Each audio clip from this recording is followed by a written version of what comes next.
भारत सरकार से विनती करता हूँ, औरंगजेब की कब्र हटाने की जरूरत क्या है, उसके ऊपर शौचालय बनवा दो। आखिर उस बदजात हिंदुओं के हत्यारे बादशाह की हड्डियां गलाने के लिए यूरिया और नमक तो हम सनातनी दान कर ही सकते हैं। नसों में सूर्यवंशी स्वाभिमान था और है, सनातन से ही भगवा आसमान था और है। शिवाजी और राणा को पिता कहते हैं हम अपना, हमारे बाप का हिंदुस्तान था और है।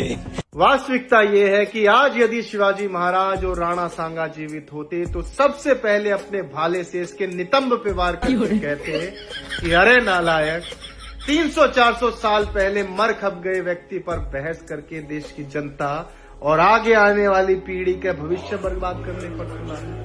हमारी संतानें, हमारी औलादों को तुमने देश छोड़ने पर मजबूर किया और दूसरे देश ने उनको अपमानित करके जंजीरों से जकड़कर वापस भारत में धकेल दिया और तुम खड़े खड़े तमाशा देखते रहे, मुस्कुराते रहे।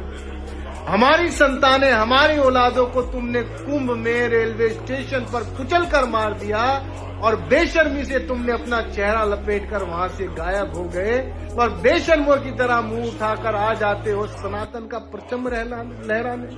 हमारी संतानें, हमारी औलादें मणिपुर में नंगी की गई, उनका तन ढकने की बजाय तुमने अपनी आंखें ढक ली और बेशर्मों की तरह यहाँ पर उठकर आकर कहते हो हम शिवाजी महाराज और राणा सांगा की औलादें हैं। शिवाजी महाराज और राणा सांगा की औलादें ये सब होते हुए देख सकती थी क्या? और क्या ही जरूरत है तुम्हें किसी के कब्र पर शौचालय बनाने की? तुम बिना शौचालय बनाए इस देश के भविष्य पर पेशाब कर तो रहे हो, इस देश की पीढ़ी पर, युवाओं के भविष्य पर मुत तो रहे हो। अपने पेशाब के यूरिया और नमक से इस देश की हड्डियों को गला तो रहे हो, कमजोर कर तो रहे हो, गरीब कर तो रहे हो, बेरोजगार कर तो रहे हो। और कितना पेशाब करोगे इस देश के भविष्य पर?